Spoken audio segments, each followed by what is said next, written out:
Hi guys and welcome back. Today we're making iced buns. Let's begin. As always, I'll leave all weights and measures and baking times in the description down below, along with my social media links if you're interested in making these. So to start this recipe off, you'll want to put your bread flour and salt into a bowl and then mix them two together just to combine them. Once your flour and salt are well combined, you will then want to add your yeast. I'm using fast action yeast, which is dried. You can use fresh yeast, but then you just want to mix that in to combine. You will then want to add in your butter and mix that until it's well incorporated. And then for the final dry ingredient, you'll want to add in your sugar and mix that in just to combine. In a small bowl, you'll want to add 1 egg and your milk, and then mix it together just to combine.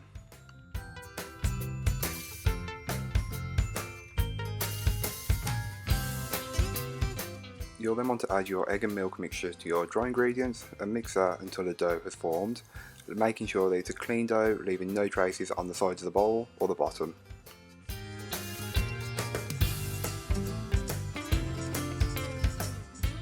So once your dough is mixed and ready, you will then want to flour a surface quite generously and then start kneading the dough for around 5 to 6 minutes until it's smooth and elasticy.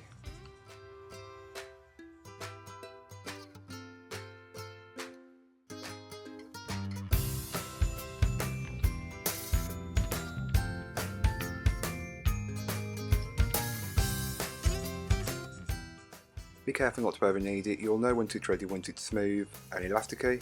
You'll be able to feel it. You'll then want to mould it into a ball shape and then get a grease bowl, which is just some vegetable oil or sunflower oil, whichever you want, and then you put your dough in, cover it with cling film and leave it to rest for 1 hour.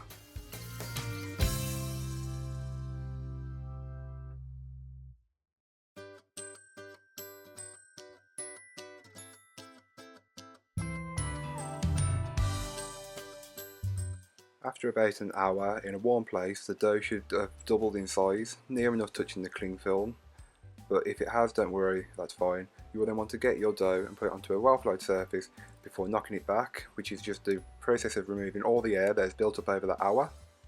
Then the next stage is optional, but I'm just remoulding mine to one shape. You will then want to divide your dough by 12. I'm actually weighing mine as I want to get it as precise as possible, but you could just eyeball it. You'll want to roll them into a ball shape and then into a sausage shape.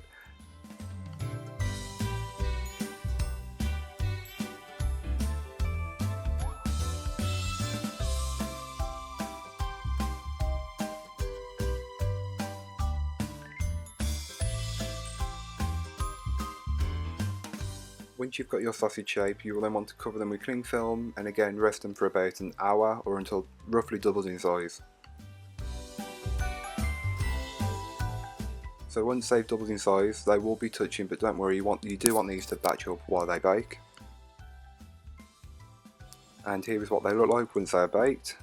Mine did catch on the end, sort of, but don't worry, the icing will cover it. So once they are fully cool, you'll want to make some icing, which is just water and icing sugar, and I added some vanilla flavouring. You don't have to do that. I'm piping mine as I find it easier, but you could always dip yours if your mixture is runny enough.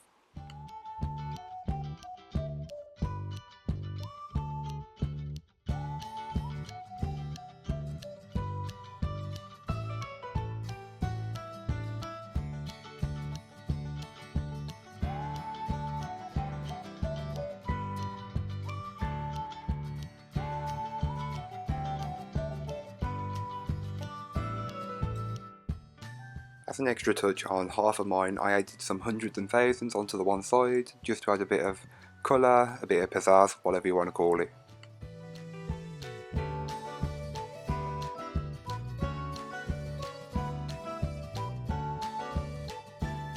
So once they are fully baked, cooled and decorated, you can then enjoy them. They're a really easy, simple treat, so I hope you get to try these. If you do, don't forget to show me on one of my social medias. I will be back next week with another video for you, so thank you for watching. If you enjoyed, don't forget to like, comment and subscribe, and leave a comment if you're interested. Bye!